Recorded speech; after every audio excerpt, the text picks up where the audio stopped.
জাস্টিসের জন্য আমরা ওয়ান্টেড জাস্টিস। কিন্তু রাজ্য সরকার যেরকম অনমনীয় ভাব দেখাচ্ছে, যেভাবে রাজ্যের শীর্ষ নেত্রী থেকে শুরু করে রাজ্য সরকার বিভিন্ন ভাবে পুরো আন্দোলনটাকে একটা কলুষিত করার, কোথাও দেখছি তৃণমূল এসে হামলা করছে নৈহাটিতে, মাথা ভাঙাতে।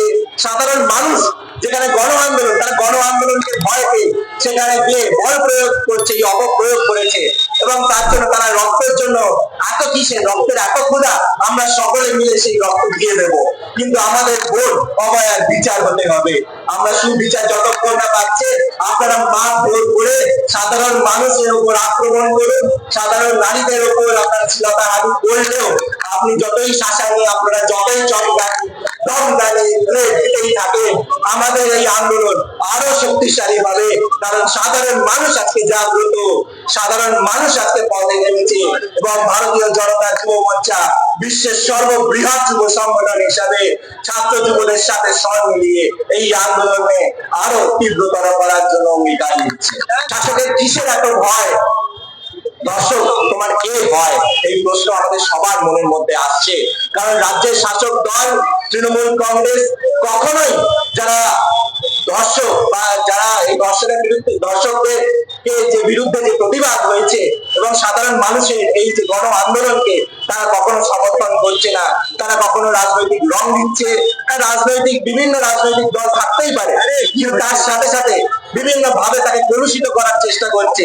ন্যায্য বিচারের দাবিতে যখন জুনিয়র ডাক্তাররা কখনো লালবাজারে অভিযান করছে, কখনো স্বাস্থ্য ভবনে 3 রাত অলরেডি তারা অপেক্ষা করেছে।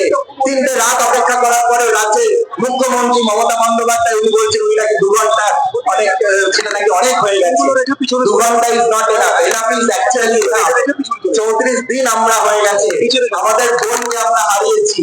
এবং আজকে আমরা রক্তের মাধ্যমে আমাদের নিজেদের রক্ত দান করে সেই রক্ত দিয়েও আমাদের একটাই স্বর, জাস্টিস ফর আর্জিকর। আমাদের সকলের একটাই দাবি, আমাদের সুবিচারের দাবি। এবং সুবিচারে যতক্ষণ না হচ্ছে এবং যারা যারা এর জন্য দাঁড়িয়ে আছে, এই আমাদের বোর্ডে নৃশংস ভাবে তাকে মর্মান্তিক পরিণতি করতে যারা রেসপন্সিবল, সেই সকল দুর্নীতিগ্রস্ত, সেই সকল ক্রিমিনালদেরকে সঠিক স্থানে পাঠাতে হবে। ততক্ষণ ধরে আমাদের এই আন্দোলন আরো তীব্রতর হতে চলেছে। ছাত্র যুব সকলে আজকে রাজপথে নেমেছে এবং ভারতীয় জনতা যুব মোর্চা ছাত্র যুবদের স্বরে স্বর মিলিয়ে, পায়ে পা মিলিয়ে আজকে সমগ্র পশ্চিমবঙ্গ জুড়ে আমাদের একটাই দাবি, একটাই, এবং সেই দাবিতে আমাদের একটাই বিষয় যে আমাদের বোন অভয়ার সুবিচার চাই। অনেক হয়েছে অন্যায়, অনেক হয়েছে অত্যাচার, এবার চাই সুবিচার। বিচার চাই, বিচার চাই, বিচার চাই, বিচার চাই, বিচার চাই, বিচার চাই। আর্জিকর ঘটনার বিরুদ্ধে যুব চাই লড়ছে, আমার বোনের রক্ত, আমার বাড়ির মেয়ের রক্ত।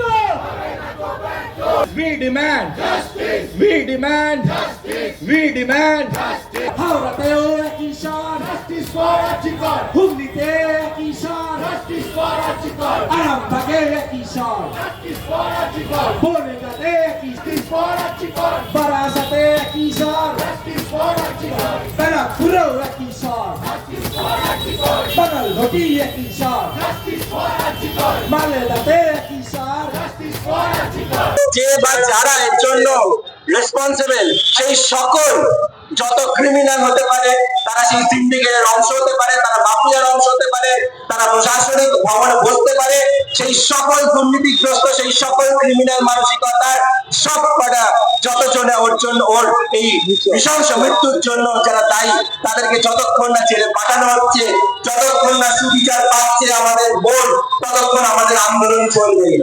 অভয়ার জন্য, অভয়ের রক্ত আমরা হতে দেব না ব্যর্থ। কারণ আজকে আমরা ভারতীয় জনতা যুব মোর্চা সকলে মিলে আমরাও আমাদের ভোট অভয়া বিচারের দাবিতে আমরা এই রক্ত দিচ্ছি। এবং রক্ততে আমাদের একটাই কথা লেখা, সেটা হলো বিচারের দাবি। We demand justice। কারণ বিচার প্রক্রিয়াকে যেভাবে করে রাজ্যের শাসক দল বিভিন্ন ভাবে প্রভাবিত করার চেষ্টা করেছে, কখনো মিথ্যে তথ্য দিয়ে, কখনো ঘটনাকে সাপ্রেস করে ধামাচাপা দেওয়ার যে অপচেষ্টা, কখনো মেমো ছাড়া বা ভুল মেমো দিয়ে বিভিন্ন একটা ব্যাকডেটেড মিটার ছেড়ে দেওয়া সহ বিভিন্ন কখন আমরা দেখেছি যেখানে ঘটনাস্থল সেই আরজিকর মেডিকেল কলেজের দেওয়াল ভাঙার নির্দেশ পর্যন্ত এসে গেল। আজকে যেভাবে রাজ্যের সরকার এই পুরো বিষয়টা নিয়ে যে বিচারটাকে পুরো একটা প্রশ্ন চিহ্নে নিয়ে এসছে, তার জন্য আজকে আমাদের রাজপথে থাকতে হচ্ছে। ছাত্র যুব মিলে আজকে নারী পুরুষ মিলে সমগ্র পশ্চিমবঙ্গবাসী আমাদের একটাই লক্ষ্য, আমাদের বোন অভয়ার বিচার, এবং যারা চিকিৎসক সেই সকল জুনিয়র চিকিৎসক, সেই সকল যারা মেডিকেল পড়ুয়ারা যারা আন্দোলন করছে তাদের আন্দোলনকে রাজনীতির রং দেওয়ার যে অপচেষ্টা করছে রাজ্যের শাসক দল তৃণমূল কংগ্রেস, সেই অপচেষ্টাটা তারা বন্ধ করে তাদের যে ন্যায্য দাবি, তাদের দাবি কি?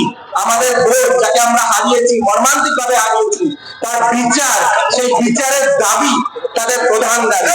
সেই প্রধানের দাবি এবং রাজ্যের শাসক দলের ভয় কিসের আমি তো বুঝতে পারছি না। আমরা সবাই বিচার চাইছি এবং বিচার নিয়ে যখন কোনো আলোচনা হতে চাইছে এবং যে সকল রাজ্যের যে স্বাস্থ্য দপ্তর সেখানে ডিএইচএস বা রাজ্যের পুলিশ প্রশাসন তাদেরকে নিয়ে যে আলোচনা করার বিষয়, সেটা কেন জনসমক্ষে হবে না?